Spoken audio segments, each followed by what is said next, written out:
जय जय श्री सीताराम।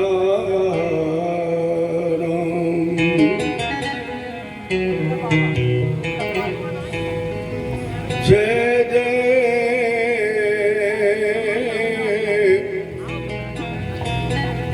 श्री सीताराम।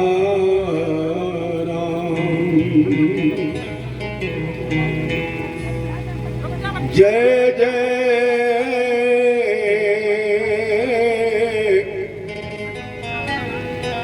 श्री सीताराम।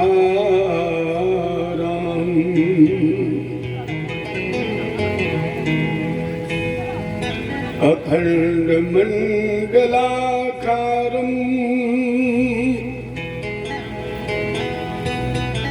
व्याप्तमेन चराचरम् तत्पदं दर्शितं येन तस्मै श्री गुरवे नमः। कृष्णाय वासुदेवाय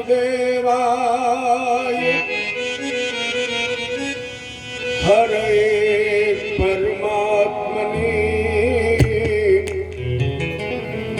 प्रणतक्लेशनाशाय गोविन्दाय नमो नमः। ब्रजे वसन्तं नवनीतचोरं गोपाङ्गनानां जगफूलचोरम्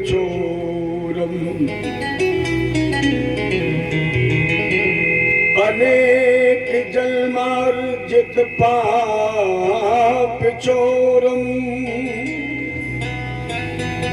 चोराग्रगण्यम् पुरुषं नमामि।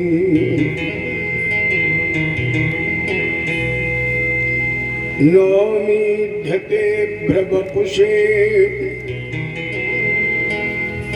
तदिदम्बराय गुञ्जावदंश परिपिच्छल सन्मुखाय वन्यस्रजे कवल वेत्र विशाल वेणु लक्ष्मस्त्रिये मृदुपदे पशुपाङ्कजाय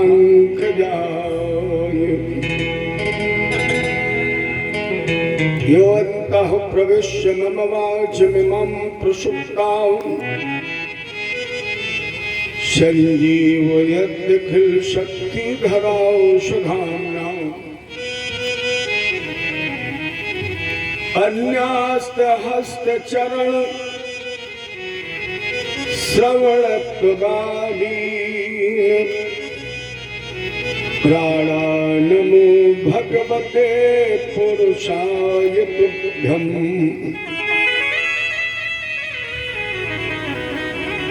गिर को उठाय ब्रज गोपों को बचाए लीन्हो अग्नि से उबारे पांडु पालक मधारी के राख्यो गज घंटा तले बालक विहंगम को राख्यो व्रत नेम धर्म पांडव की नारी को गज की अरज सुन ग्राह से छुड़ायो शीघ्र भारत में राख्यो प्रण भीष्म ब्रह्मचारी को तीन विधता बुहारी संत सुखकारी है जो मोह को भरोसो बाही श्यामले बिहारी को। हे भारत के सारथी लाखों बार प्रणाम, आकर डोर संभालिए मन की छुटी लगाम। भगत भक्त भगवंत गुरु चतुर नाम बपु एक, तिनके पग बंधन किए नाशक विघ्न अनेक। करहु प्रणाम करम मन बानी, करहु कृपा सेवक सुत जानी। अतुलित बलिधामम स्वर्ण शैलावदेहम, जनुज बन कृशालम ज्ञान नामग्रयम। सकल गुण निधानम वानराणामधीशम। रघुपत प्रिय भक्तम बात जातम नमामि। जय गुरुदेव भगवान की, कृष्ण भगवान की, रज रामचंद्र की, उमापति महादेव की, आदि शक्ति दुर्गे मैया की, भागवत भगवान की, बजरंगबली की। जय जय श्री राधे, जय जय श्री राधे, जय जय श्री राधे श्याम। एक कोर कृपा की कर दो। सभी लोग मन वाणी कर्म हमारे श्री ठाकुर जी के चरणों में समर्पित कर भगवत कथा से जुड़े। चलिए सभी लोग हमारी रास राशेश्वरी महारानी से आग्रह करें, निवेदन करें। एक कोर कृपा की कर दो लाडली श्री राधे। एक कोर कृपा की कर दो लाडली श्री राधे। एक कोर कृपा की कर दो लाडली श्री राधे। बोलो कृपा की कर दो लाडली श्री राधे। लाडली श्री राधे, लाडली श्री राधे, श्यामोली श्री राधे, लाडली श्री राधे, श्यामोली श्री राधे, लाडली श्री राधे, लाडली श्री राधे, लाडली श्री राधे। भक्तों की झोली भर दो लाडली श्री राधे। भक्तों की झोली भर दो लाडली श्री राधे।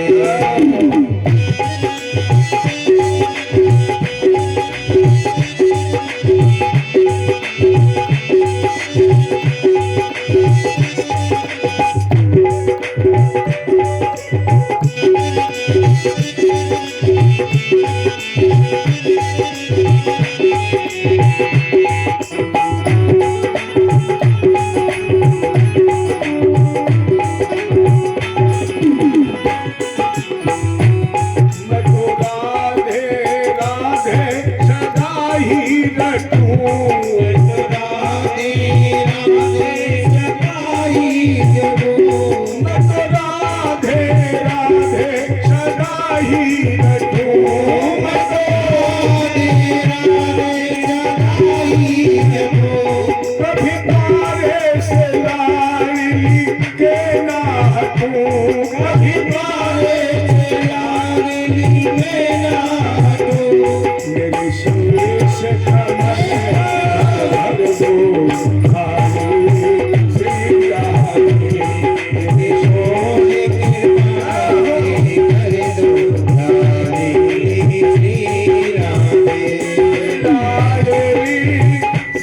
राधे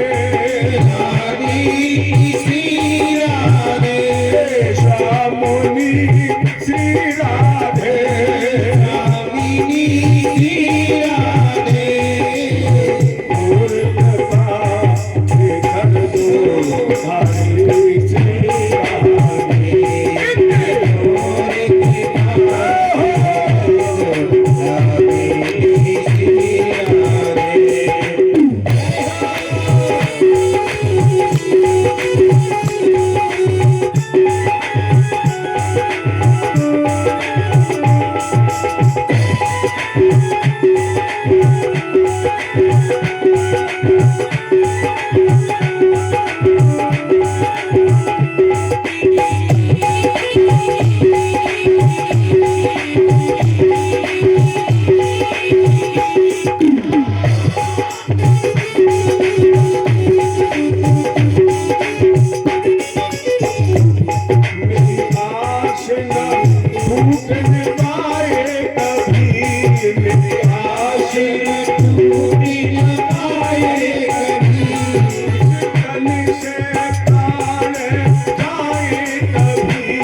वामन भगवान के चरण धोवन के रूप में प्रकट, ब्रह्मा के कमंडल में बंद, भागीरथ के अथक प्रयत्न से भारत भूमि को पवित्र करने वाली, कल कलुषनाशिनी, प्रातः स्मरणी, मोक्षदायिनी भागीरथी, विष्णुपदी, जानवी, माँ गंगा की शांत सौम्य लहरदार रेत की पवित्र आसन पर विराजमान, अभिमन्यु पुत्र उत्तरानंदन, उत्तरा विमुक्ति विजेता, सार्वभौम सम्राट, राज राजर्षि राजेंद्र परीक्षित, भृगु वशिष्ठ गौतम देवातीर्थ देवाल गणराज, इंद्र प्रमुख नारद पराशर पुत्र वेद व्यास के मध्य उच्च आसन पर विराजमान परमहंस अवधूत, संस्कार शून्य अजान बाहु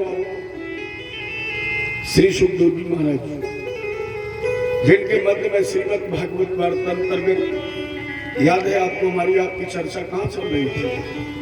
अरे नंद के आनंद भयो जय कन्हैया लाल की, नंद के आनंद भयो जय कन्हैया लाल की, नंद के आनंद भयो जय कन्हैया लाल की, कन्हैया लाल की, जय हो गोपाल की, जय कन्हैया लाल की, जय हो गोपाल की, जय कन्हैया लाल की, गिरधर गोपाल की, जय कन्हैया लाल की, गिरधर गोपाल की,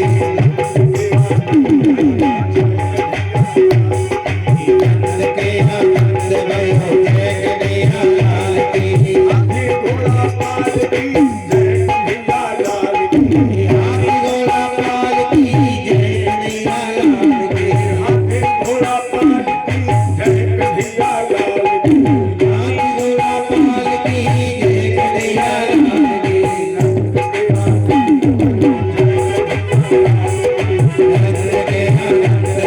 जय कन्हैया लाल की, जय कन्हैया।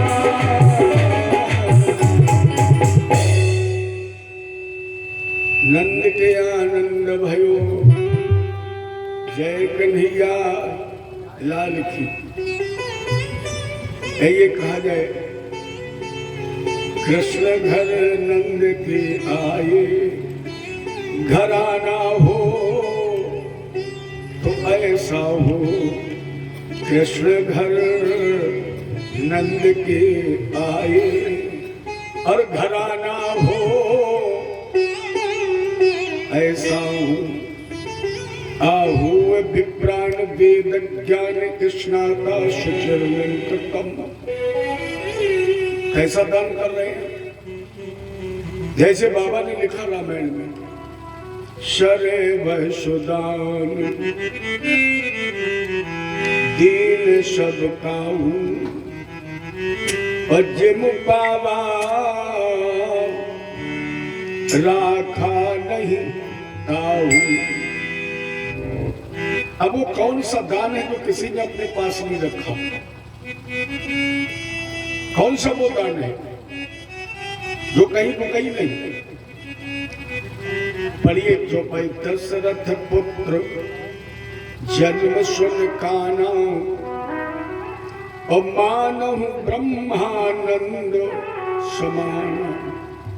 अब जरा विचार करिए, जिसको पुत्र जन्म की चर्चा सुनते ही ब्रह्मानंद की अनुभूति हो गई, और जैसे ब्रह्मानंद का आनंद मिला, उसका सर्वस्व क्या है? क्या उसके लिए सर्वस्व घर जमीन परिवार है?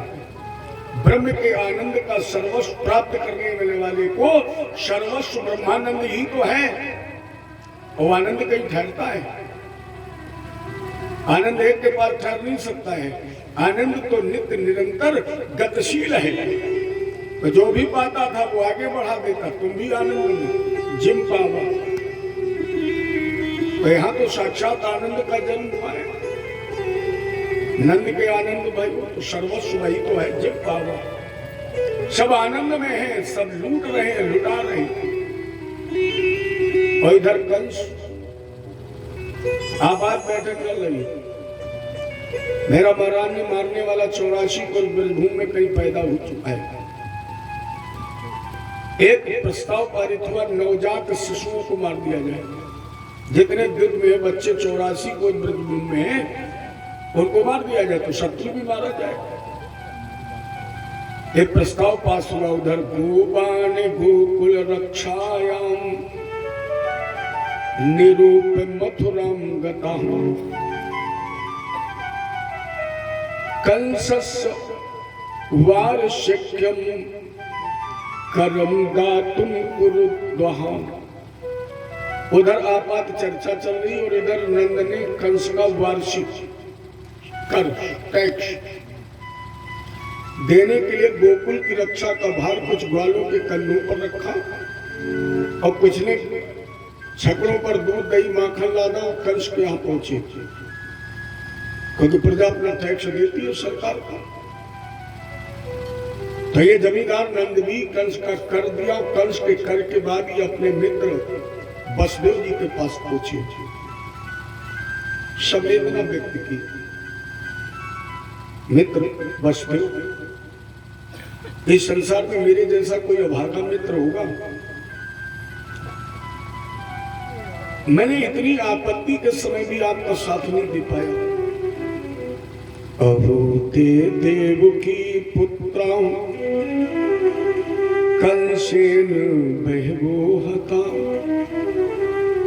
मेरे मित्र वसुदेव और देवकी के पुत्रों का क्रूर कंस ने विनाश कर दिया और उनका सहयोग नहीं कर पाया। और भैया मैंने पढ़ा है, जे न मित्र दुख हो ही दुखारी, अति नहीं बिलोकत पातक भारी। मेरा अनुमान है कि मित्र वो कहलाने का अधिकार है जो अपने मित्र के कंधे से कंधा मिलाकर मित्रता की सुगंध फैला दे। कैसे? इत्र की तरह। जैसे इत्र लगाने वाले को सुगंध कम मिलती है, जो डालता है उसे नहीं मिलती है, पास में खड़ा होता है। तो मित्र का मतलब यही है, अपने मित्र के इतने दर्द बैठा ले, कंधे से कंधा मिला ले कि उनमें आपस में भले ही एक दूसरे के सानिध्य का पता न लगे, लेकिन जगत इत्र की तरह तेरी मित्रता को मिसाल कायम करे। और लेकिन हम कितने अभागे हैं। बलदेव ने कहा नहीं नहीं, इसमें तुम्हारा दुर्भाग्य नहीं है। क्यों? बोले अगर पत्नी पति के होते हुए पत्नी संकट में है, ये पति का दुर्भाग्य है, पत्नी का नहीं है। पति पत्नी में अगर पति बीमार है तो ये दुर्भाग्य स्त्री का है। पुत्र पिता के होते हुए अगर मृत्यु को प्राप्त होता है, इसमें पुत्र का दोष नहीं है, ये पिता का दोष है, पिता का अपराध है। कहीं न कहीं पूर्व जन्म के संस्कार संचित हुए हैं और वो अपना बदला लेने के लिए आया है। जैसे पिता और पुत्र के संस्कार पूरे हो जाते हैं भैया, सर्व ही सर्वेषां भवन्ति क्रमशो मिथा। ये संसार के सब रिश्ते नाते झूठे हैं, शुद्धवत है, मिथ्या है। ये रिश्ते तभी तक हैं जब तक हम आप एक दूसरे के कर्जदार हैं, और जैसे कर्ज पूरा हुआ अपने आप रिश्ते समाप्त हो जाते हैं। कैसा भाई कैसी भगनी, सब चंद दिनों के नाते हैं, और प्राण की शरण बंदी जग में बदले लेने को आते हैं। ये सब बदले लेते हैं। एक कथा सुनाओ कैसे बदले लेते। दो अभिन्न मित्र थे, पार्टनरी में बिजनेस किया। बिजनेस करने के बाद एक मित्र के अंदर स्वार्थपरता आ गई, लालच आ गया, और लालच बच उसने अपने मित्र की सारी संपत्ति, चूंकि उसे विश्वास था, इसलिए इस स्वार्थी मित्र पर सारा उसने कारोबार डाल दिया। जहां कागज देता था वहीं दस्तखत कर देता था, इतना विश्वास था। अंततोगत्वा उस स्वार्थी मित्र ने अपने मित्र की सारी संपत्ति हड़प ली, लिखवा लिया, सारे दस्तखत करवा लिए, सब कुछ कब्जा कर लिया। और इस सारी संपत्ति पर कब्जा करने के बाद अपने मित्र को दिवालिया घोषित करा दिया। अब उस बेचारे को कहीं मुंह दिखाने की स्थिति नहीं थी। अपने को उसने अपमानित महसूस किया, कैसे रहूंगा समाज में, लोग क्या कहेंगे। अगर ये सारी व्यवस्था समाज को पता लगेगी तो लोग मित्र पर विश्वास नहीं करेंगे, मित्र से मित्र का विश्वास टूट जाएगा। तो इस विश्वास को कायम रखने के लिए अब हम समाज में जिएंगे नहीं, और उसने जाकर के आत्महत्या कर ली। आत्महत्या होने के कुछ समय बाद, साल 2 साल बाद, उस मित्र ने जिसने सारी संपत्ति पर कब्जा कर लिया तो उसके एक बेटा पैदा हुआ, और मां के गर्भ से ही आते आते इतना अस्वस्थ, इतनी अव्यवस्था हो गई। इकलौता पुत्र था ये अब मां के गर्भ से ही अपनी संतान को बचाने के लिए सारी दौलत लुटाने लगा। जन्म हुआ, जन्मते फिर बीमार रहने लगा, और कब तक बीमार रहा, जब तक उसने अपनी सारी संपत्ति में ब्याज की वसूल नहीं दी। और जब सारी संपत्ति पूरी हो गई, उसे पूर्व जन्म का ज्ञान था। चलते चलते का पिताजी, मैं वही तुम्हारा मित्र हूं जिसके साथ तुमने दगा किया था। आज हमारा तुम्हारा हिसाब पूरा हो गया। देखिए अपने रजिस्टर को 10% ब्याज के साथ चला गया है, और अब हमारा आपका ये रिश्ता समाप्त। मैं जहां से आया वहीं जा रहा हूं। कहने का मतलब ये रिश्ते, नाते, संबंध सब मिथ्या है, स्वप्न है।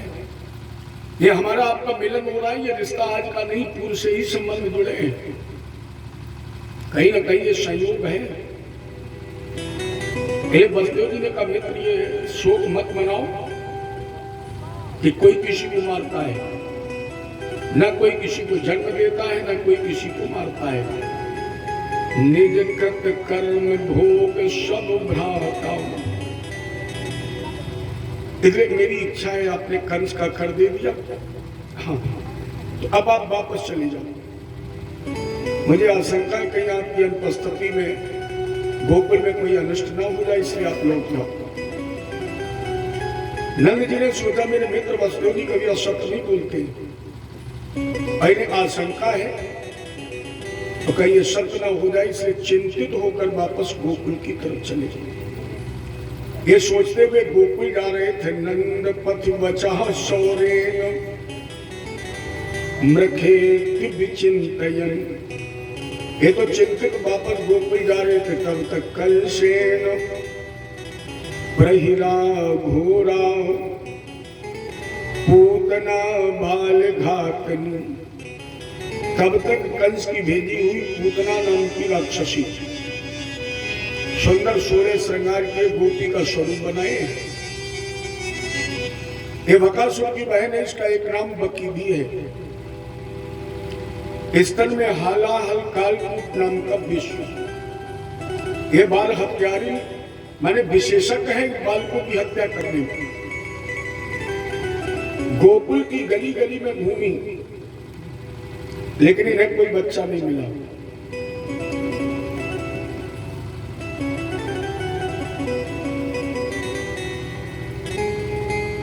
क्योंकि जहां परमानंद है वहां अनिष्ट हो ही नहीं सकता है। जहां मायापति है वहां किसी की माया चलती नहीं है। एक भी बालक नहीं मिला, एक भी बालक नहीं मिला, और सीधे सीधे यशोदा जी के यहां पहुंची। यशोदे, मैंने सुना है कि तुझे वृद्धावस्था में पुत्र रत्न की प्राप्ति हुई है।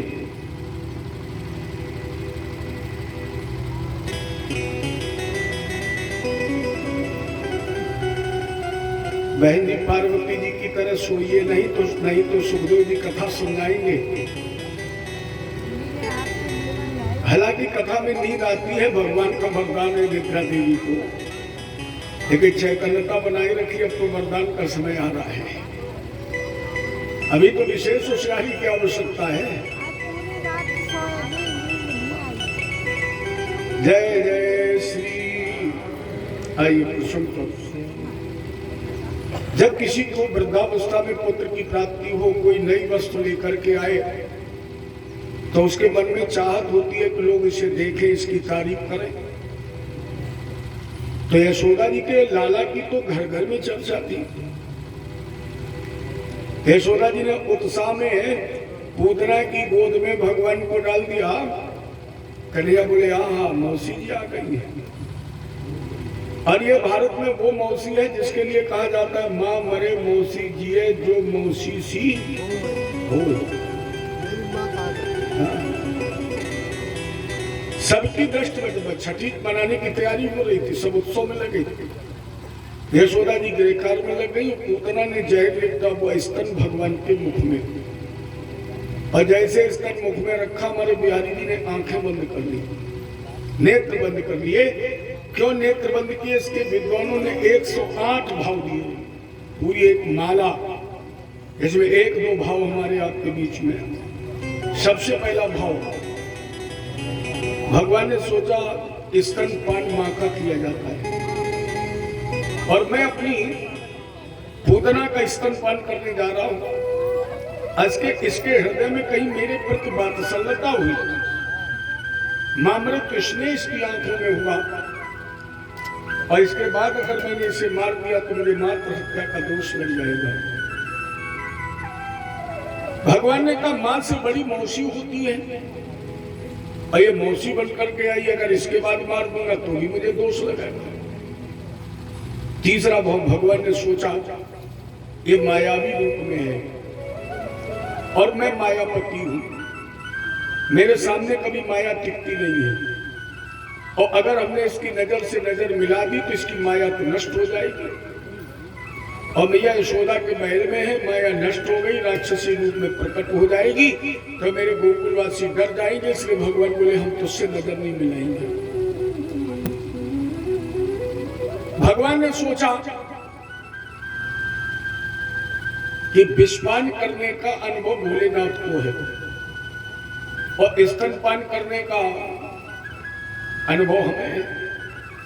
तो नेत्र बंद करके मानो समाधिस्थ होकर के भगवान कृष्ण ने भोलेनाथ का स्मरण किया। भोलेनाथ आइए मेरे कंठ पर बैठ करके विषपान आप करें, और इसके स्तन के साथ साथ प्राण का पान हम करें। भगवान के नेत्रों में सूर्य और चंद्रमा का निवास है। जब सूर्य चंद्रमा ने देखा कि मेरे कन्हैया आज संकट में फंसने जा रहे हैं, तो मारे भय के उन्होंने नेत्र बंद कर लिया। एक स्वाभाविक गुण है, व्यक्ति जब भयभीत होता है तो आंखें बंद कर लेता है, इसलिए नेत्र बंद कर लिए। क्या भगवान कृष्ण ने सोचा, वास्तव में कन्हैया जी शर्मा रहे हैं, नेत्र बंद कर रहे हैं। क्यों? भगवान ने कहा इसको मारने के बाद समाज से हम नजर मिलाने के लायक नहीं है। क्यों? भगवान कृष्ण ने सोचा ये वो भारत है जहां पर स्त्री, ब्राह्मण और गाय पर अस्त्र नहीं उठाया जाता है। ब्राह्मण, गाय और स्त्री पर जो अस्त्र उठाता है वो वीर नहीं कायर होता है। ये हमारे वेद शास्त्र पुराण का कहना है। लेकिन हमारा दुर्भाग्य देखिए, मेरे 24 अवतारों में, उन 24 अवतारों में 2 अवतारों को विशेष महत्व, राम और कृष्ण। इसलिए नेत्र बंद कर रहे हैं कि भगवान ने कहा कि रामावतार में भी हमें सबसे पहले नारी को मारना पड़ा, कालिका को, और मेरा दुर्भाग्य देखिए कि दूसरा अवतार हुआ, उसमें भी मुझे सबसे पहले मारना पड़ रहा है नारी को। उस देश में हमें नारी को सबसे पहले मारना पड़ रहा है जिस देश में नारी पर अस्त्र उठाना वर्जित है। भगवान बोले अब नजर से नजर मिलाने के लायक ही नहीं, क्योंकि हम दोनों बार स्त्री को मारने जा रहे हैं। इसलिए हमारे ठाकुर जी ने नेत्र बंद कर दिए, और नेत्र बंद करके स्तन भगवान ने प्राण पीना शुरू किया। पूतना की नसें फटने लगी, चिल्लाई छोड़ दे, लाला लौट कर नहीं आऊंगी। भगवान बोले लौटोगी तो तब जब लौटने के काबिल रहोगी, क्योंकि मेरा सिद्धांत है जो मेरे पास आ जाता है, जो मुझे पकड़ लेता है, उसकी वापसी के सारे रास्ते बंद हो जाते हैं, वो लौटता नहीं है। ये भागी 6 कोस में गिरी, पूतना का उद्धार हो गया। देखो छह कोष क्या है? काम, क्रोध, लोभ, मोह, मद, मत, यही छह कोष है। कभी कभी जब हम लोग आपस में हास्य व्यंग करते हैं, आचार्यों में चर्चा होती है, तो कहते भैया जानते हो पूतना कहां कहां गिरी? एक ने पूछा कहां गिरी? एक पंडित जी बोले भैया हाथ गिरे पूतना के जहां वहां हाथरस हो गया, जहां नाक गिरी वो नागपुर हो गया। अब उसमें हम भी बैठे थे तो हमने कहा हमारे यहाँ भी तो कुछ गिरा है। बोले पंडित जी तुम्हारे यहाँ क्या गिरा? हमने कहा पूतना के गिरे कान, इसलिए कानपुर हो गया।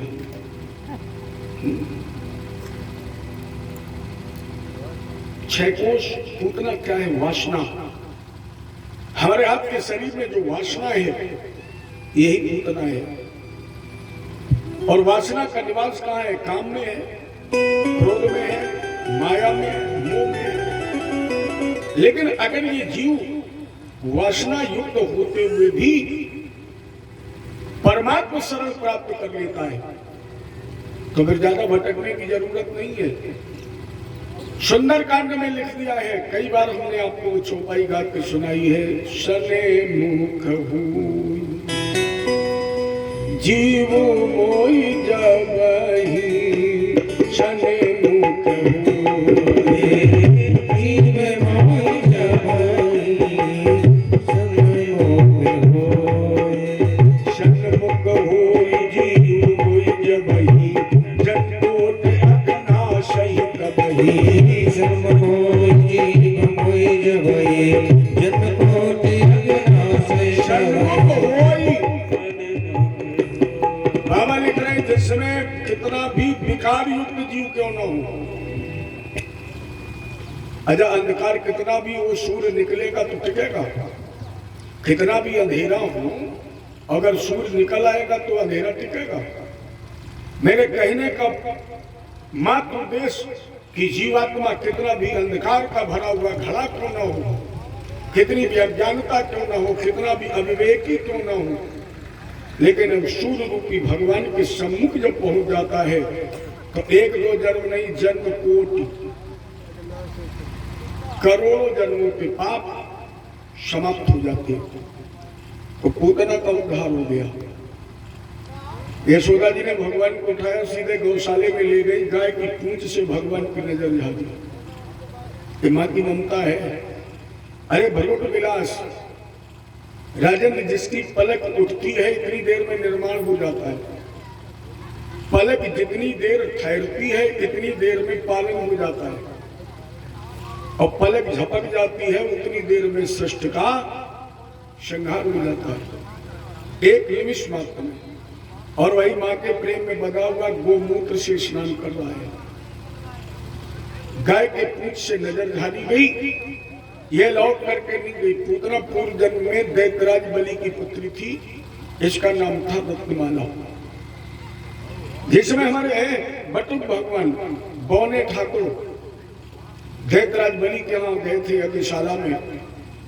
उस समय रत्नमाला देख रही थी, वो कितना सुंदर है। मेरी भी कोख धन्य हो जाती अगर मेरे ऐसे पुत्र का जन्म हो जाता। और भगवान तो भाव देखते हैं, बोले रत्नमाला अभी तो तुम्हारे पास वो पूर्ण नहीं है जो हम तुम्हें मां का दर्जा दे सके, लेकिन अगर तुमने पुत्रवत मुझे देखा है तो अगले द्वापर में जब मेरा अवतार होगा तो तुम्हें मैं मां का दर्जा दे दूंगा। लेकिन भगवान ने मार क्यों दिया? जब 3 पैर से भगवान ने नापना शुरू किया, बलि को बांध लिया, तो रत्नमाला ने कहा देखने में तो गोरा है लेकिन अंदर से बड़ा काला है, ये तो बिल्कुल इनोरे का फल है। अगर ये मेरा पुत्र होता तो मैं इसे मार भी देती। भगवान बोले तो चिंता मत करो, द्वापर में निपट लेना, देखो हम तुम्हें मारते हैं कि तुम हमें मारती हो। तो दोनों भाव बने थे। ये भगवान ने पूतना को वो धाम दे दिया जो अपनी मैया यशोदा के लिए बनाया था। ये लौट करके नहीं गई। कल ने फिर भी योजना बनाई। जब तीसरे महीने के भगवान थे, देखो बच्चा तीसरे महीने में प्रथम बार करवट लेता है, तो इनका पालना छकड़े में बना था। छकड़ा तो जानते हो, वो जो बैलगाड़ी का ढांचा होता है, उधर झगड़ा कहते हैं वो छत की धनियों में बंधा था, उसी में इनका झूला टंगा था। और संकटासुर नाम का दैत्य इसी पर आकर के बैठ गया। करवट बनाने का उत्सव चल रहा था, इन्हें सोचा हम छकड़ा पलट दें, लाला दब जाएगा, मर जाएगा। भगवान ने पैर चलाने शुरू किए। अरे छोटे बच्चे की आदत होगी, एक पैर ऊपर नीचे, और जैसे भगवान ने 2-3 बार पैर ऊपर नीचे किए तो पैर देख रहा था, कब लंबा हो गया जान ही नहीं पाया। भगवान ने पैर की ठोकर लगाई, छकड़ा पलट गया। अब नीचे संकटासुर, ऊपर से सारी बर्तन, छकड़ा और छकड़े के ऊपर मेरे बिहारी जी। इनके भार को कोई संभाल सकता है? इसका भी उद्धार हो गया। तब भेजा इसने तृणावर्तनम करे, दैत्यो नामना तृणावर्तः कंस भृत्य प्रणोदिता चक्रवाक स्वरूपेणे जहारासीनम अर्भकम। कैसे गया? बोले तृणावर्त चक्रवाक बनकर, तूफान। तृणावर्ता शांतरयो वात्यारूप धरोहरन। हवा बनी, और हवा जो गांठ नहीं होती जिससे हम आप देहात में टकूरा कहते हैं, इसी डकूरे की तरह ये तृणावर्त गोकुल में पहुंचा। हमारे श्याम सुंदर जी उस समय यशोदा जी की गोद में थे। कन्या ने सोचा अगर गोद से ना उतरा तो ये मां को भी उड़ा देगा, ये हल्का सा भार बढ़ाया। यशोदा जी 10-5 किलो तो बर्दाश्त कर गए, और जब वजन 25 किलो के ऊपर हो गया तो यशोदा ने भगवान को उठाया, आंगन में पटक दिया, और इनका पटकना हुआ। उसी समय कृष्णम नभो गतो गंतुम, उसी समय भगवान आई, भगवान को फंसा लिया, आकाश की तरफ उड़ाया। कुछ दूर को इसने उड़ाया और कुछ स्वयं भगवान उड़ गए। कब तक? जब तक तृणावर्त के गले में भगवान ने गोफा नहीं डाल दिया, और गोफा डालने के बाद हल्के हल्क से दबाया। जब गला दबने लगा, चिल्लाया तृणावर्त, अरे लाला छोड़ दे, अब नहीं आऊंगा। भगवान बोले देखो, पूतना का उद्धार करके मैंने संदेश दे दिया था कि अब कोई मत आना, क्योंकि हमारे पास आने के बाद वापस नहीं हो पाओगे। लेकिन जब तुम नहीं माने तो बताओ हम कैसे मान जाए? हम अपना इस सिद्धांत कैसे छोड़ दें? जैसे एक बार एक महात्मा जी गंगा जी में स्नान कर रहे थे, एक बिच्छू उसमें बह रहा था, बेचारा पैर छटपटा रहा था। महात्मा जी ने सोचा कीड़ा है, प्राण संकट में है, चलो इसे निकाल दें। तो महात्मा जी ने उसे हाथ से उठा लिया, और जैसे हाथ से उठाया तो बिच्छू ने डंक मार दिया। महात्मा जी का हाथ हिल गया, बिच्छू फिर पानी में गिर गया। अब बार बार महात्मा जी निकाल रहे तो बार बार बिच्छू काट रहा था। एक महान भाव दूर से देख रहे थे, कहा महाराज जी जिसे तुम बचाना चाहते हो वो तुम्हें काट रहा है, तो क्यों बचा रहे? छोड़ दो इसे, बहने दो, मरना दो। महात्मा जी ने कहा भैया ये तो कीड़ा है, अविवेकी है। जब अविवेकी बिच्छू अपना स्वभाव नहीं छोड़ रहा है, क्योंकि इसका स्वभाव काटना है, तो फिर संत का स्वभाव बचाना है, और ये काटना बंद नहीं कर रहा है तो हम संत होकर के अपना स्वभाव छोड़ दें? नहीं हो सकता है। अरे भगवान ने कहा मेरा स्वभाव है। तृणावर्त भागा, भगवान ने गोकुल के बाहर एक पत्थर की शिला पर पटक दिया, इसका भी उद्धार हो गया। तो वासना पूतना, और जब आप वासना को जीतने की कोशिश करेंगे तब निश्चित है कि सामाजिक स्तर की आपत्तियां संकट आप पर आक्रमण करेंगे, हावी हो जाएंगे। लेकिन अगर उस पर तुम्हें विजय मिल जाए तो प्यारे जीवन में कभी तृष्णा बता नहीं देना। तृणा वर्तमान तृष्णा, ईर्ष्या, दूसरों के प्रति द्वेष। और अगर आपने अपने जीवन में तृष्णा का भी दमन कर दिया तो निश्चित है कि समाज तुम्हें देगा यश, मैंने नाम। और भगवान का नामकरण संस्कार तभी हुआ है जब पहले वासना को मार दिया, आपत्तियों पर विजय प्राप्त की और अपने मन मंदिर से तृष्णा को भगवान ने निकाल दिया। तब गर्गाचार्य जी नाम देने गए। गर्ग पुरोहितो राजन यदुनाम सुमोहा तपः ब्रजम जगाम नंदस्य वसुदेव प्रचोदितः। यदुवंशियों के कुल पुरोहित गर्गाचार्य जी भद्रजी ने कहा, महाराज मेरी पत्नी रोहिणी जी गोकुल में बाबा नंद क्या उन्हें पुत्र रत्न की प्राप्ति हुई, नामकरण संस्कार। गर्गाचार्य जी गोकुल में पहुंचे, बाबा ने कहा मेरे लाला का भी नाम रख दो। गर्गाचार्य जी ने कहा नहीं रख सकता हूं, क्योंकि तेरे पुत्र को मेरा राजा कंस शत्रु मानता है, अगर स्वप्न में भी पता लग गया तो मुझे मृत्यु दंड देंगे। नंद जी ने कहा महाराज जी उसको तो सुख नहीं होगा, बिल्कुल चुपचाप गौशाले की जगह नियुक्ति की गई। राजा ने जिस स्थान पर देसी गाय का खुर रख दिया जाता है, उस स्थान की मिट्टी 100 अश्वमेध यज्ञ के बराबर पवित्र होती है। जितना हम भूमि को शोधन, जितनी हम भूमि की पवित्रता 100 हवन के द्वारा कर सकते हैं, उतनी पवित्रता केवल गाय का खुर रख देने मात्र से हो जाती है। 2 अनमोल चीजें हैं अपने आप, पीपल और गाय। पीपल की तो महत्ता भी कोरोना काल में सबको पता लग गई। देखा होगा टीवी में लोगों ने चारपाई ले ले करके पीपल के नीचे लेट गए। और गाय की महत्ता भी बहुत जल्दी पता लगेगी, लग जाएगी बहुत जल्दी, क्योंकि इसमें भी 33 कोटि देवताओं का निवास है। पीपल के दर्शन और गौमाता के दर्शन मात्र से 33 कोटि देवताओं के दर्शन का लाभ मिलता है। पीपल से गाय ज्यादा अच्छी है, क्योंकि पीपल का स्पर्श केवल शनिवार को करना चाहिए। और गाय की पूजा, लेकिन अब क्या कहा जाए, जहां लोग अपने जन्म लेने वाली मां को त्याग रहे हैं, जहां लोग रामायण गीता भागवत पढ़ने और सुनने के बाद अपनी सगी मां को, जिसकी कोख से मैंने जन्म लिया है, उसे दूसरों के टुकड़ों पर पलने के लिए छोड़ देते हैं, वहां के लोग गाय की सेवा क्या करेंगे? ये तो देहात है। मैंने अपने कानपुर शहर में देखा, लोग सुबह शाम दूध दो लेते हैं और डंडा मार के गाय को भगा देते हैं। न जाने कितने डंडे खाती। मैं तो कहता आप लोग गाय मत पालिए। क्या मतलब है अगर वो दरवाजे दरवाजे ठोकर खा रही है? शहर की बात है। नहीं भाई साहब, यहाँ वहां तो फिर भी ठीक है, डंडे से काम लग जाता है।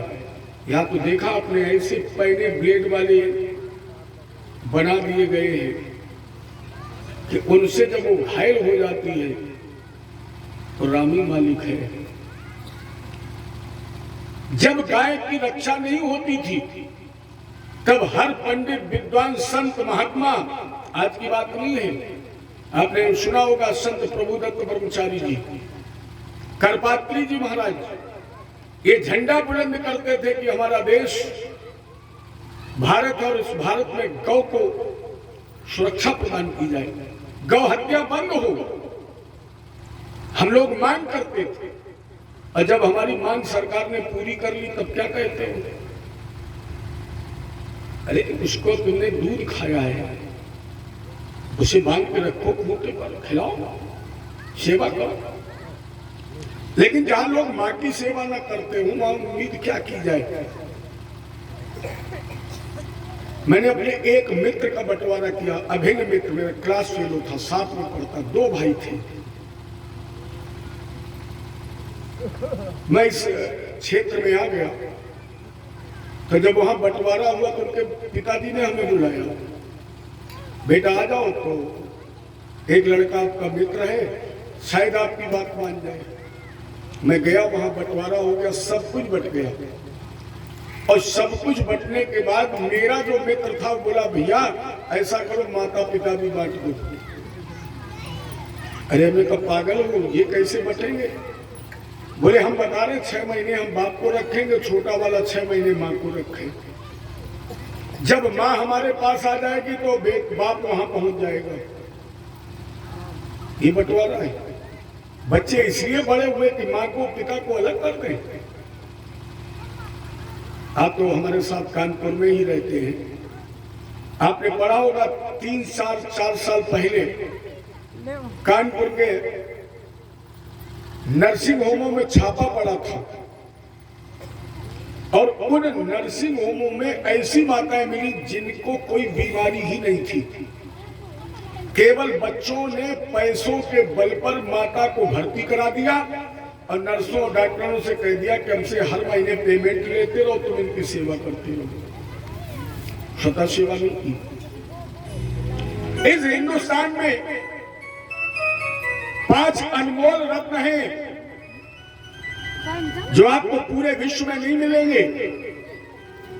5 हीरे और उनमें सबसे पहला हीरा है मां गंगा। दर्श स्पर्श और मज्जन पाना अनमोल रत्न है गंगा। लेकिन याद रखना इसी 28वें कलयुग में गंगा जी वापस हो जाएंगी और अगर 28वें कलयुग में गंगा जी वापस हो जाएंगी तो फिर क्या होगा इस देश का। जरा सुनिए गंगा जी का महत्व कितना है। सुखदेव जी कह रहे राजन में एक बार भ्रमण करते हुए मां गंगा की छत्र छाया में आया तो मैंने एक विचित्र दृश्य देखा। गंगा के किनारे एक रथी मरा था और नक से सिक तक शरीर बाटो सड़ गई। एक व्यक्ति गंगा जी के किनारे मरा, किसी ने अंतिम संस्कार नहीं किया तो सड़ चुका था। कितनी दुर्गंधी आ रही थी कि कुत्ता सियार सब सूंघ सूंघ छोड़ गए। ऐसे महापापी को भक्षण न कर गई। इतनी दुर्गंधी आ रही थी कि उसे कुत्ते कौवे और सियारों ने भी नहीं खाया। लेकिन तब तक नहाए के गंग उड़ बैठो काग बाके अंग और पंख फटकारे तन रेणु मुख झर गई। सुखदेव जी ने कहा मैंने देखा एक कौवे ने गंगा नहाई। गंगा नहाने के बाद उड़ा और उसी मृत शरीर पर आकर बैठ गया। पंखे फड़फड़ाई तो कौवे के पंखे में गंगा जी की बालू के कण फंसे थे। जैसे पंखे फड़फड़ाए बालू के कण निकले और उस अधम नीच के खुले हुए मुंह में गिर गए। और जैसे गंगा जी की बालू के कण गिरे तो क्या हुआ, नहाए के गंग उड़ बैठो खाग बाके अंग और पंख फटकारे तन रेणु मुख झर गयो स्वर्ग से विमान आयो। ये गंगा जी का महत्व है। सुंदरी चबावे पान और गंग प्रताप से शरीर बाक उतर गयो। जैसे कुत्ते कौवे सियारों ने भी नहीं खाया था, वो केवल गंगा जी की बाली के कण से तर गया और भगवान को विमान भेजना पड़ा। ये गंगा जी का अनंत महत्व है। ये पहला रत्न है अपने भारत का, अनमोल। आप गंगा जी के मध्य 50 कोस इधर और 50 कोस उधर अगर जन्म लेते हैं तो ये देवता स्वरूप है। मैंने गंगा जी का अस्तित्व साक्षात्कार में 100 कोस है। 50 कोस इधर और 50 कोस उधर। और उन्हीं का तो प्रतिरूप है मां जमुना। तो इनके तो अब बिल्कुल सानिध्य में ही है। गंगा जी का एक और प्रमाण है कि गंगा जी का अस्तित्व 400 कोस तक है। अगर आप स्नान करने बैठते हैं और सर पर जल डालते हुए 3 बार कह देंगे जय गंगे जय गंगे जय गंगे, तो वो जल गंगा जल बन जाएगा। ये आपने देखा होगा जो पहले के लोग स्नान करते थे बुजुर्ग लोग, तो वो नहाते भी जाते थे और कुआं पर भी नहा रहे तो बोले हर हर गंगे। अब हर हर गंगे कहाँ है? अब तो एक तरफ स्नान हो रहा है, दूसरी तरफ चल रही है। अरे वो तो सब अब कोई राम नाम सुनता ही कहाँ है। नहाते जा रहे हैं और बढ़िया फिल्मी इल्मी चल रहा है। हर हर गंगे, ये गंगा जी का पहला ये भारत का रत्न, दूसरा रत्न गाय, तीसरा रत्न गीता, चौथा रत्न गोविंद का नाम और पांचवा रत्न गायत्री मंत्र। ये 5 अनमोल हीरा है भारत में जो आपको कहीं नहीं मिलेंगे। गायत्री मंत्र नहीं मिलेगा, गोविंद का नाम नहीं मिलेगा, गंगा नहीं मिलेगी, आपको देशी गाय नहीं मिलेगी। ये अनमोल हीरा है भारत में। और मुझे कहने में कोई भय नहीं कि आज भारत के उन्हीं लोगों ने 5 रत्नों की दुर्दशा कर रखी है। अब देखें लोग गीता रद्दी में बेच देते हैं, उसका महत्व ही नहीं समझते। इसलिए उस जगह को नियुक्त किया गया जहां पर गाय बांधी जाती थी, गौशाला। यशोदा और रोहिणी जी ने अपने अपने बच्चे को लिया, फिर सोचा चलो अदल बदल ले। देखे पंडित जी के अंदर ज्ञान कितना है। ये अधिकांश लोगों में भावना होती है कि देखे वहां से आए हैं, कितना इनके अंदर ज्ञान है। एक आध कई प्रश्न ढूंढ लिया और बस पंडित जी के पास पहुंचे, बोले गुरु जी बताओ हरिश्चंद्र की ससुराल कहाँ थी?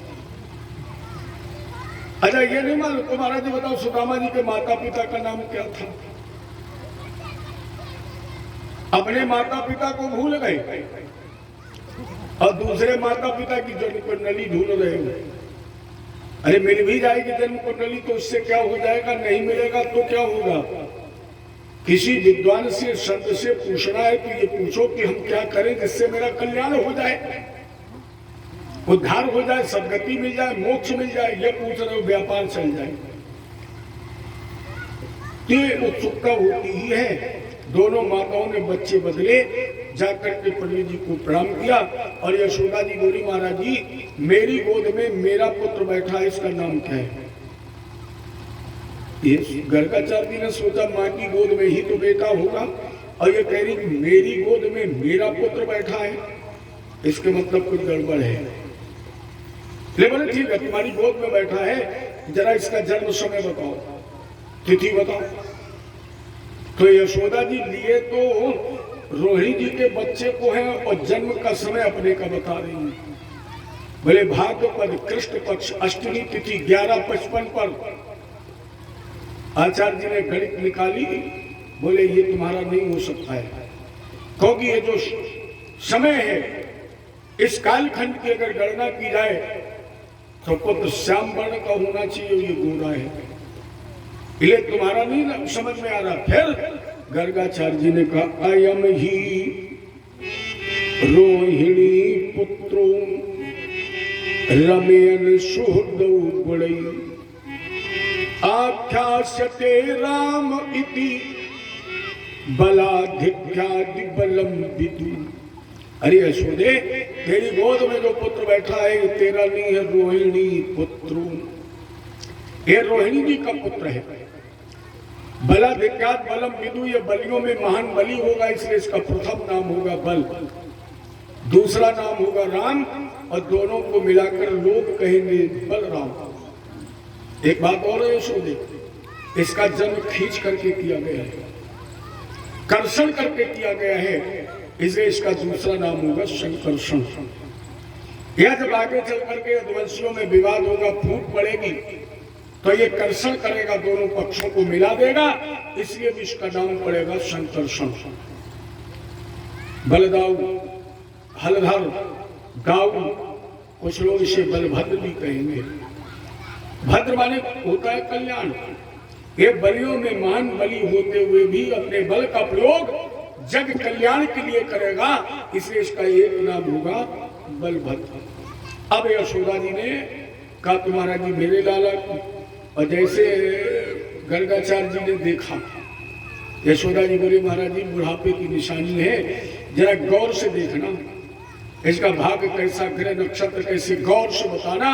और गर्गाचार्य जी ने गौर करने के लिए जैसे मेरे लाला की तरफ देखा और नजर से नजर मिली, क्या नजरे मिलाना हो गया मुरली वाले तेरा, तेरा सारा जमाना हो गया मुरली वाले तेरा। जैसे नजर से नजर मिली, अब इनकी आंखें झपकनी बंद हो गई, अपलक निहार रही। 5 मिनट हो गए, यशोदा जी ने सोचा शायद गौर से देख रही है। 5 मिनट हो गए, ना आंखें बंद हुई ना हिले डुली। यशोदा जी ने कंधे में हाथ लगाया, पंडित जी, और तब तक रोहिणी जी ने अपना हाथ नाक से लगाया। यशोदा जी ने कहा क्या हुआ? रोहिणी जी ने कहा बहन जी की तो सांसों बंद है। अब समाधि में सांसों बंद है। यशोदा जी ने कही और इसी सर्दी में आफत आ गई। कन्हैया बोले बाबा बाबा आंखें बंद करो, नहीं तो देख रहे हो माता जी क्या सोच रही है। एकदम पलक झपकी, सम्मोहन टूट गया और बोले यशोदे जानती है कौन है? जिन्हें वेद भी नहीं जानता है। बहून संत नामा, कौन है? बोले बहून संत नामानि रूपाणि चासुतस्यते गुण कर्मान रूपाणि कान्यम भेद नो जना भेद। ये वो है जिन्हें वेद भी नहीं जानता है। यशोदा जिन्हें वेदों ने 96,000 ऋचाओं में गाया, और जब पार नहीं पाया तो केवल नेत नेत नेत कहकर बोला। भुजाएं है ना, सीना है ना, गर्दन है ना, पेशानी हो तुमने लेप नारायण। ये वो है जिनके ना आंख है, न कान है, न नाक है, न मुंह है, न हाथ और न पैर है। वही तेरा पुत्र बना है। बिने पैर चलई सुनई बिन खाना, बिने कर कर करही विधि नाना, आनंद रहित सकली रस भोगी, बिने वाणी बता बड़ जोगी, बिने वाणी बता बड़ जोगी, बिने वाणी जग देखन तुम देखन हारे, बिन हर शंभु न चावल हारे।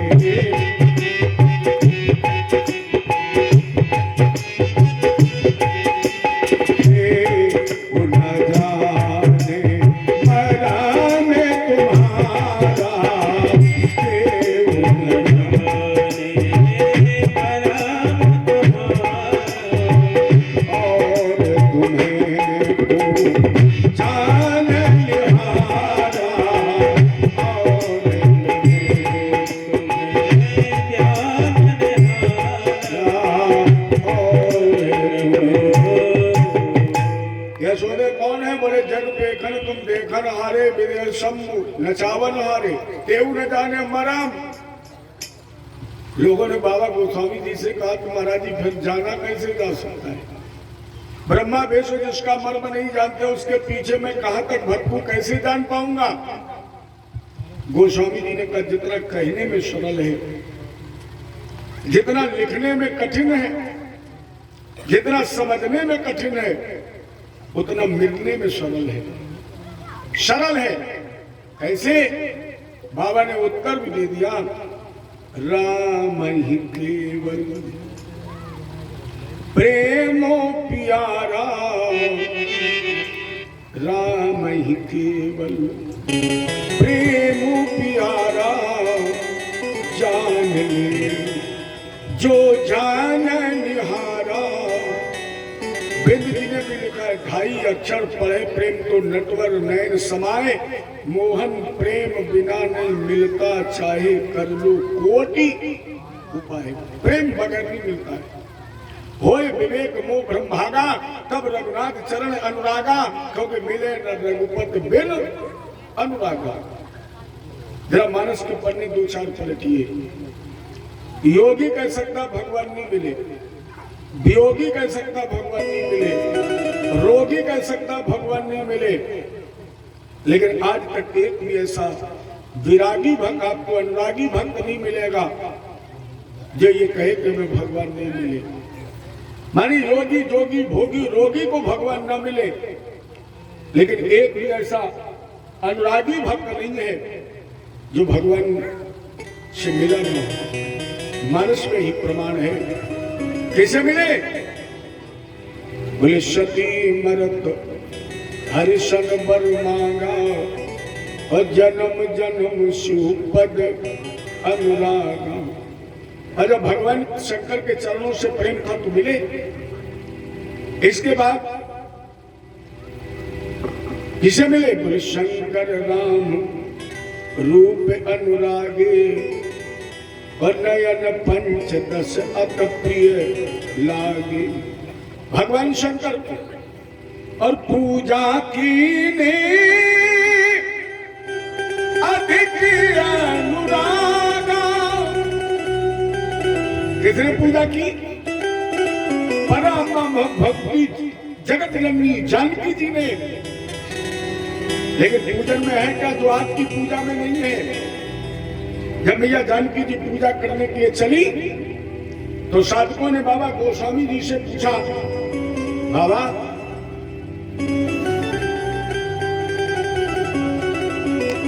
हमारी माता जी पूजा करने जा रही हैं, बताइए इनकी पूजा की थाली में क्या है?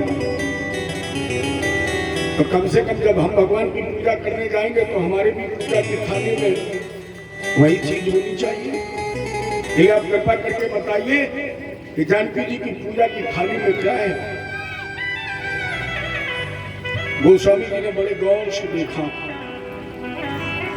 और देखने के बाद बोले, भैया थाली तो बिल्कुल खाली है, जानकी जी की थाली खाली है, फिर क्या है? गोस्वामी जी ने कहा, पूजा की ने अधिक अनुराग, पूजा की है पूजा की है अधिक अनुरागा, पूजा की है अधिक अनुरागा, यदि अद्भुत है शुभक बरमाना।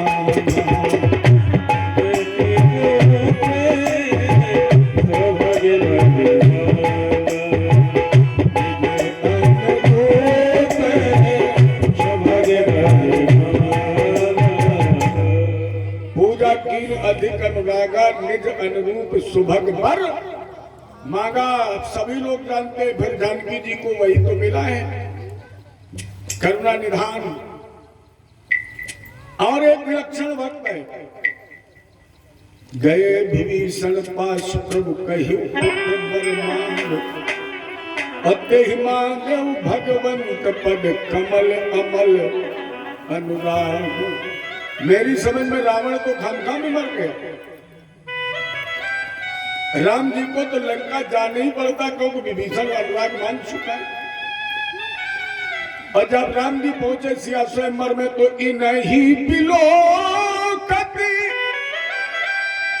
अति अनुरागा, बड़े बस ब्रह्मे सुख ही मन। अष्टांग योगी वीरेरा जनक ये भी अनुरागी है। अब भैया रामायण में एक तो सबसे अनुरागी है जो भगवान से लड़ भी गया है, कौन? के भट्ट राम। बुलाया भी नहीं, सबसे अलग नाव लिए खड़ा है, टूटी फूटी है। भगवान ने बुलाया, भगवान को बुलाया ही नहीं, भगवान स्वयं पहुंच गए। फिर भी कोई क्रिया नहीं हुई केवट पर। केवट अपनी मस्ती में बैठा है। अच्छा आज हम आप घाट पर पहुंच जाए तो तुरंत मल्ला नाव लाएगा, पूछेगा भैया पार कर दूं। राम जी पहुंच गए, केवट पर कोई क्रिया नहीं हुई, पार जाना है यही बैठना, कोई लेना देना नहीं। और जब राम जी ने कहा पार जाना है तो केवट ने कहा अगर पार जाना है तो फिर पैर धुलाइए पहले, क्योंकि हम आपको मर्म जानते हैं। झगड़ा तो यहां तक बढ़ा है। इस समय मेरा विषय राम कथा नहीं है, भगवत कथा है, ये विशेष उसमें प्रवेश नहीं करूंगा। केवट को यहां तक पहुंच गया कि राम जी से लड़ गया, लक्ष्मण की भक्ति चढ़ गई। केवट ने कहे समझा दो इनको, आंखें न निकाली। क्यों? बोले राम मोहि राम राउर आन दशरथ शपथ सब साची कहूं। राम जी तुम्हारी नहीं, तुम्हारे बाप की कसम है।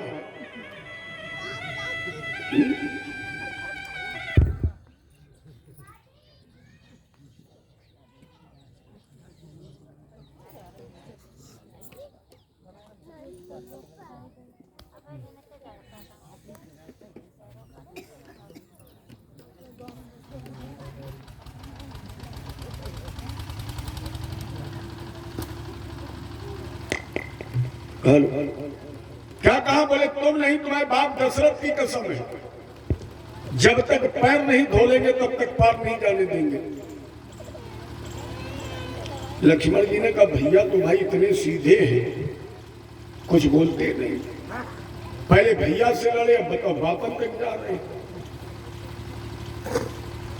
जान गया केवट, बोले पर तीर मारे लखन पे।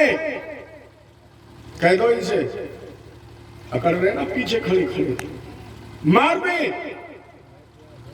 लेकिन ठाकुर जी जब तक पैर नहीं धोलेंगे तब तक नाव पर चढ़ाएंगे नहीं। और अगर मार दिया आपके भाई ने तो पार तो नहीं जा पाओगे, लेकिन तुम्हारा भाई 302 का मुलजिम बन जाएगा। और एक दिन आपकी अदालत में ये केवट हाजिर होगा और चिल्ला चिल्ला करके छाती ठोक कर कहेगा कि इस न्यायालय में जो न्यायाधीश बना बैठा है, इसकी आंखों के सामने इसके भाई ने मेरा कत्ल किया है। इस न्यायाधीश की आंखों के सामने इसके भाई ने मुझे मार दिया है। राम जी तब आपका सर झुक जाएगा।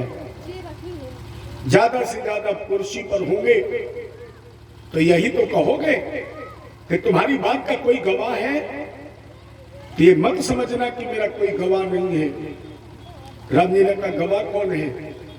केवट हल्के से मुस्कुराए और कहा प्रभु आपकी अदालत में मेरी गवाह के रूप में आएंगी पराम्मा मां भगवती जगदम्बा जानकी जी।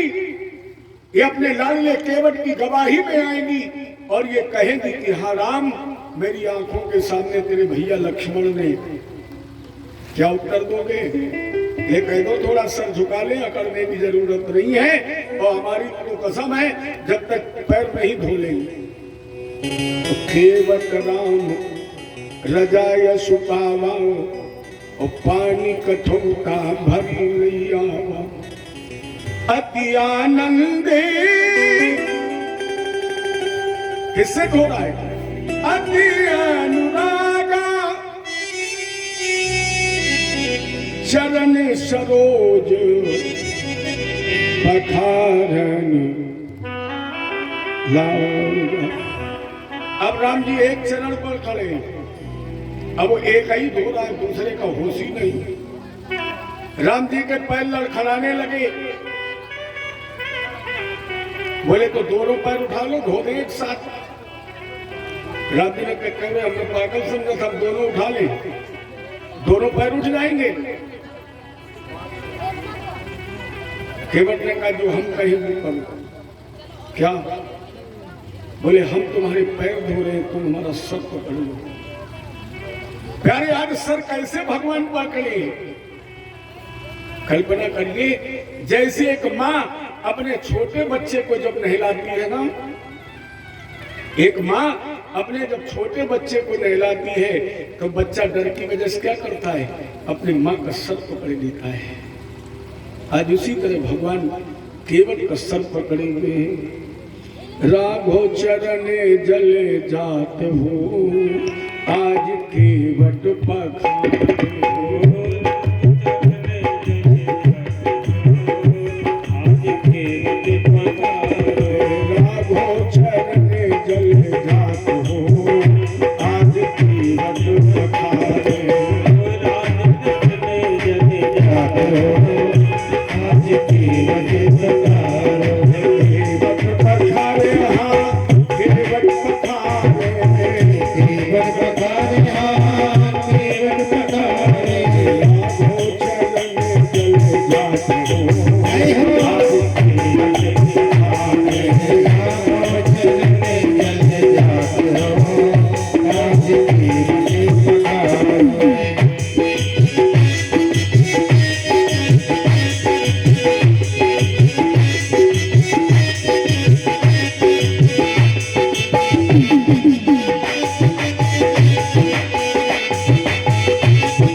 आनंद पूर्णा समात हूँ आज केवट। कहने का मतलब होए विवेक मुँह ब्रह्मभागा, कब रघुनाथ चरण अनुरागा, क्योंकि मिले न रघुपत। प्रबल प्रेम के पाले पड़कर प्रभु को नियम बदलते देखा, खुद का मान टले टल जाए पर भक्त का मान न टलते देखा। प्रेम के वशीभूत हैं, लेकिन प्यारे याद रखना प्रेम का पंथ निराला। इस बात पर विशेष ध्यान दीजिए, प्रेम का पंथ निराला, क्योंकि जिसने परमात्मा से प्रेम किया है संसार के लोगों ने उसे पहले बदनाम किया है। जब भी तुम भगवान से प्रेम करोगे, उससे मिलने की उत्कंठा हृदय में जागृत होगी, संसार के कामी विषयी लोभी लंपट तुम्हें बदनाम कर ही देंगे, इसमें कोई दो राय नहीं। और जो बदनामी से डर गया वो गया, और जो बदनामी से नहीं डरा वो भगवान में मिल गया। अच्छा दूर मत जाइए, अपने यहाँ देख लीजिए। ये तो कथा हो रही विश्राम की तरफ है, लेकिन इस कथा के बाद जब कहीं कथा हो तो आप केवल ये संकल्प लेना कि हम कथा में 5 मिनट पहले जाएंगे 7 दिन। तो घर वाले बाद में कहेंगे, पड़ोसी पहले कहेगा बड़ा पुजारी बन गया, रोज रोज चल देता है। अच्छा कथा की भी नहीं, कल से एक संकल्प ले लो कि सुबह 5 बजे उठ करके हम काली जी के मंदिर में जाएंगे, घंटा संग घड़ियाल बजाएंगे। आप बजा के देखिए अगर पड़ोसी तुम्हें बजाने दे, बड़ा पुजारी बन गया है। लेकिन हमें बदनामी से नहीं डरना है, क्योंकि हम पहले कह चुके कहने वाले कुछ करते नहीं, केवल कहते ही हैं। तो हम तुम कहने वाले मत बनिए, करने वाले मत बनिए। तो प्रेम का पंथ निराला, या और एक शब्द लिखा, प्रेम के बस है दया निधान, जाति पात का जिक्र वहां क्या भैया, जाति पात का जिक्र वहां क्या, जहां है प्रेम प्रधान। प्रेम के बस है दया निधान, शिवरी के झूठे बेरों को दिया जिन्होंने मान, शिवरी के झूठे बेरों को दिया जिन्होंने मान। ग्वालों के संग जीव रहे हैं, ग्वालों के संग जीव रहे हैं, आज वही भगवान। प्रेम के बस है दया निधान। ये हमने आपको 10-5 मिनट घुमाया केवल एक बात प्रमाणित करने के लिए। कौन सी? राम ही केवल प्रेम प्यारा और जान ले। तो यशोदे तेरा ये वही पुत्र है। बहुन संत नाम, इसके तो बहुत से नाम होंगे। कैसे बोले? गुण कर्मान रूपान, गुण कर्म रूप के अनुसार। जैसे वर्ण श्याम है इसलिए इसका नाम होगा श्याम। श्याम होते हुए भी अप्रतिम सौंदर्य का स्वामी, इसलिए इसका एक नाम होगा श्याम सुंदर। बाके बिहारी, गोविंद, मदन मोहन, गिरिराज धरण, गिरिराजधारी, माखन चोर, छलिया, चित्चोर। लेकिन इसका जो प्रथम नाम पड़ेगा वो होगा कृष्ण। यशोदा जी ने कहा, गुरु जी कैसा टेढ़ा मेरा नाम रख दिया है, ये तो हम कभी कही नहीं पाएंगे। और ये सत्यता है कि यशोदा जी भगवान को कभी कृष्ण कह ही नहीं पाएंगे, जीभ लबड़ जाती थी। तो इन्होंने भगवान का नाम रख दिया था कान्हा या कन्हा। कन्हा। अच्छा, भगवान राम का हर नाम प्यारा है, लेकिन भगवान राम का सबसे प्यारा नाम है राघव। क्योंकि राम जी को जब कौशल्या जी बुलाती थी तो राघव कहती थी, और माँ जो नाम देती है ना उसमें कहीं ना कहीं विशेष आनंद होता है। और यशोदा जी जब भगवान को बुलाती थी तो कहती थी कन्हा। ये नाम भगवान के कृष्ण। कृष्ण का मतलब है कर्षयत इत्सा कृष्ण, जिसके अंदर कर्षण करने की क्षमता है उसे कहते हैं कृष्ण। कृष्ण शब्द का निर्माण कृषक से हुआ है, क्योंकि कृषक का मतलब भी कर्षण। उसे ही तो कृषक कहते हैं जो पृथ्वी पर कर्षण करता है, माने जो हल चलाता है। कर्षक इप्सा कृष्णा, जो कर्षक करता है वो कृषक है, और कृषक से ही कृष्ण का जन्म हुआ है। क्या पापेन कर्षिता इप्सा कृष्णा, जो पापियों के पाप का कर्षण कर लेता है उसे कृष्ण कहते हैं। व्यक्ति के चित्त में जिस कृष्ण के चरणों का चिंतन हुआ, और आपने चिंतन किया नहीं कि हमारे कन्हैया ने आपके चित्त को चुरा लिया, इसलिए इसका नाम होगा कृष्ण। सबसे भगवान का प्यारा नाम है मदन मोहन।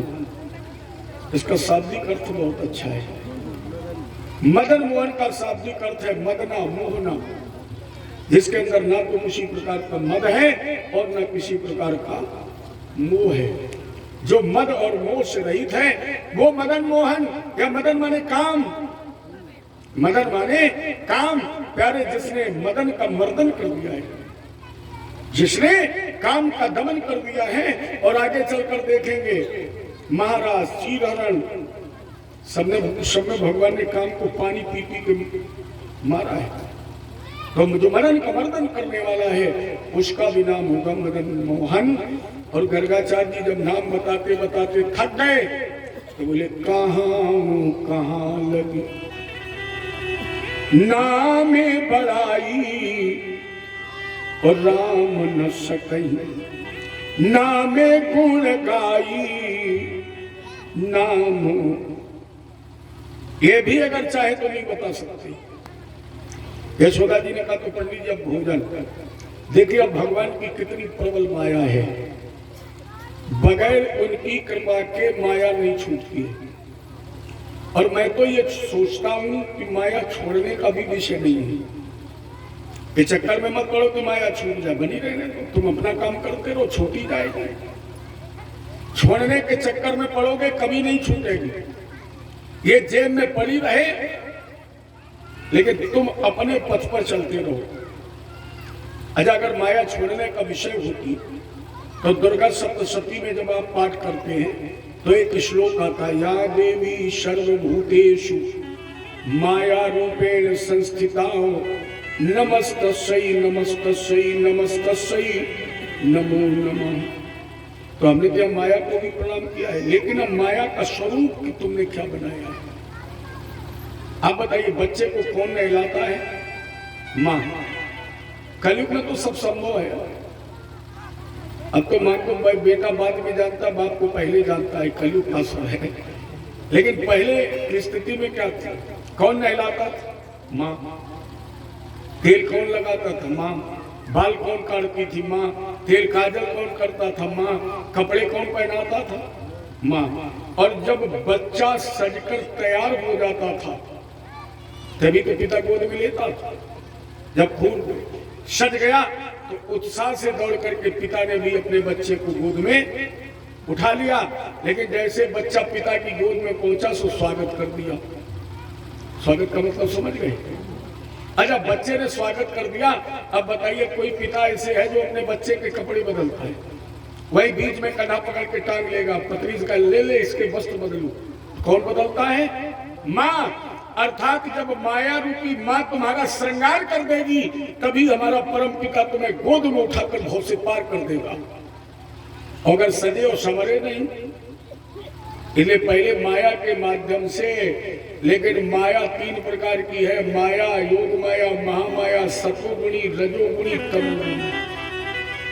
अब अगर कल्याण चाहते हो तो सतोगुणी माया को मां बना लो, वो तुम्हें नहला देगी, सजा देगी, श्रृंगार कर देगी, तो मेरा कन्हैया भी तुम्हें गोद में उठाकर भव से पार कर देगा।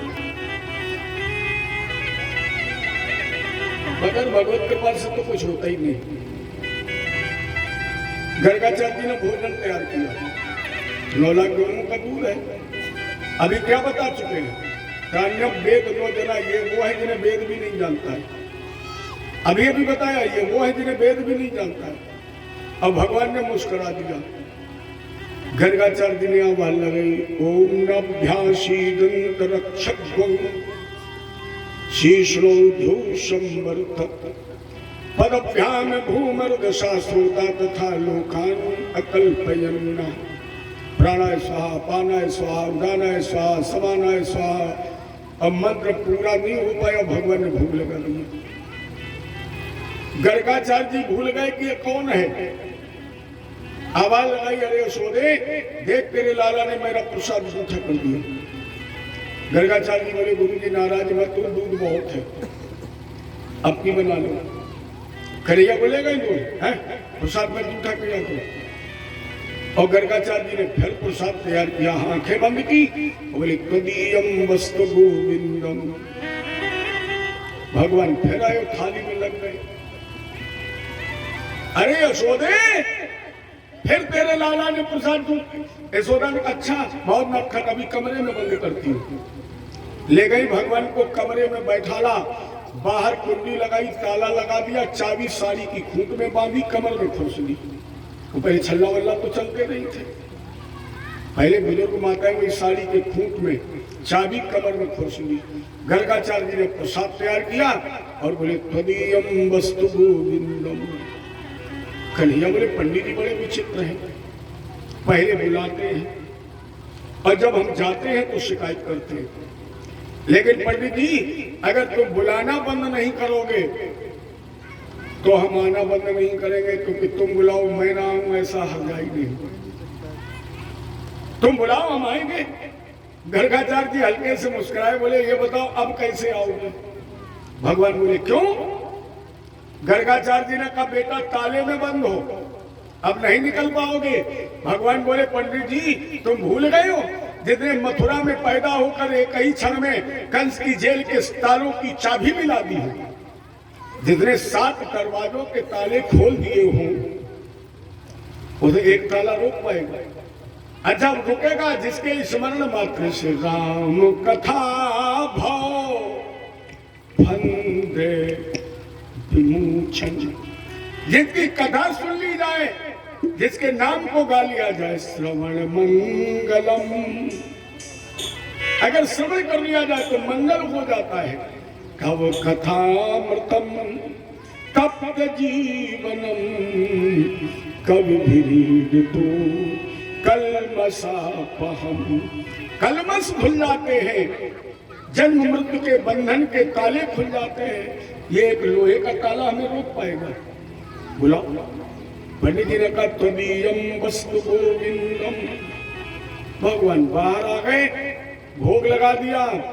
गर्गाचार्य जी ने आंख खोल के देखा, बोले देख यशोदे तेरे लाला ने मेरा प्रसाद।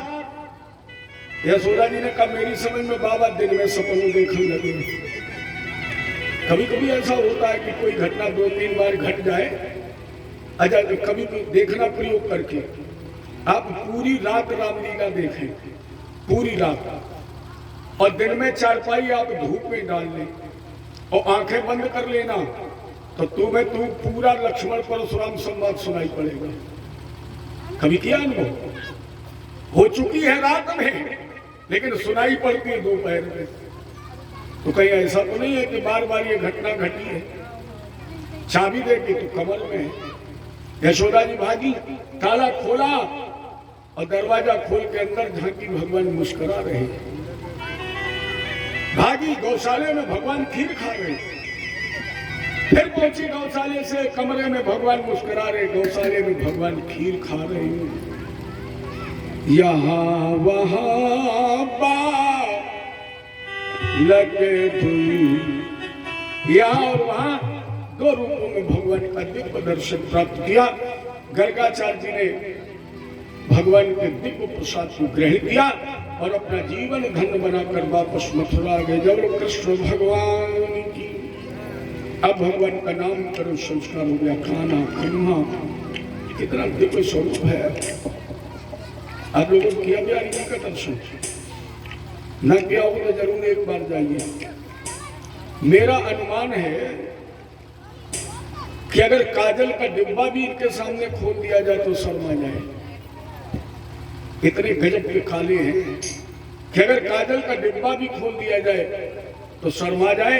लेकिन अरे काले कलूटे, क्या तूने गजब की छवि पाई है?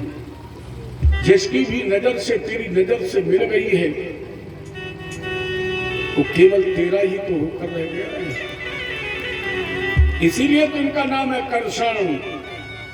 एक बार चित्र मिला करके तो देखिए, क्या दिव्य स्वरूप हमारे ठाकुर जी का।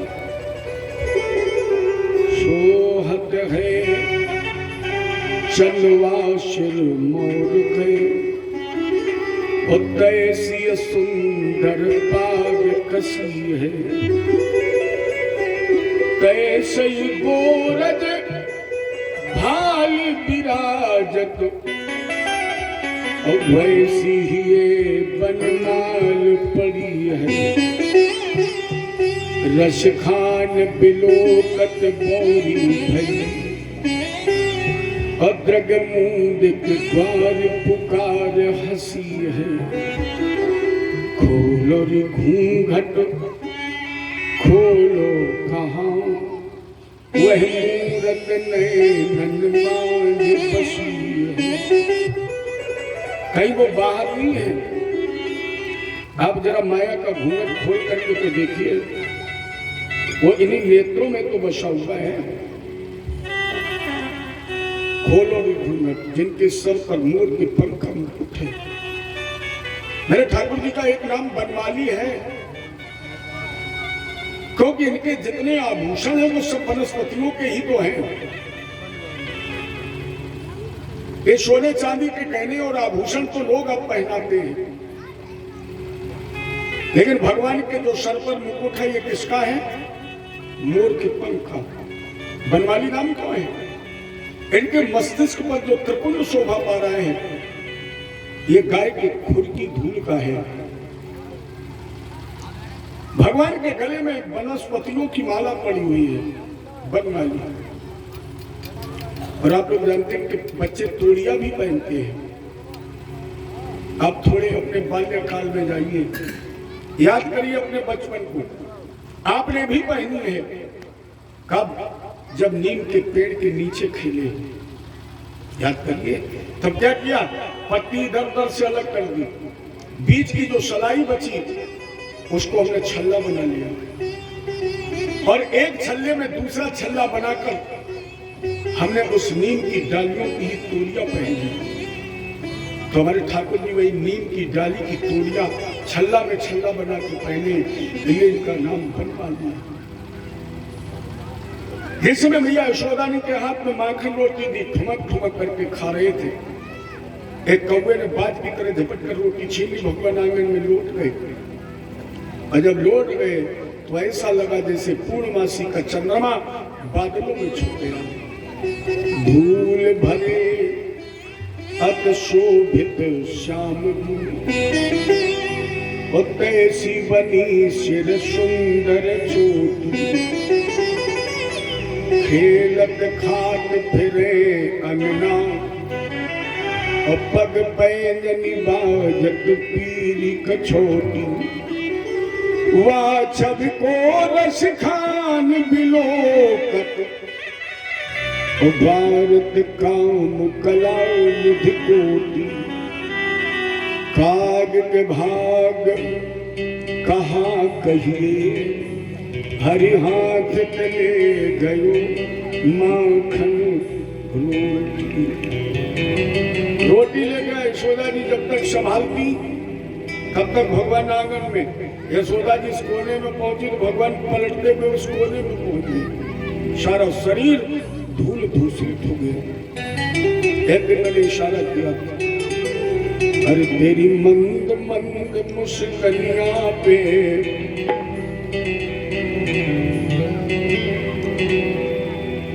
तेरी मंद मंद मुस्कनिया पे, बलिहार सांवरे, बलिहार सांवरे। तेरी मंद मंद मुस्कनिया पे, बलिहार सांवरे, बलिहार सांवरे।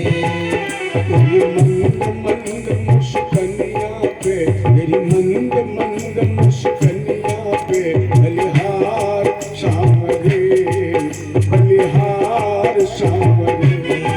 तेरी मंद मंदिया बलिहार सांवरे, बलिहार सांवरे। मंद मंद मुस्कनिया पे, मंद मंद मुस्कनिया पे, बलिहार सांवरे, बलिहार सांवरे।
बलिहारी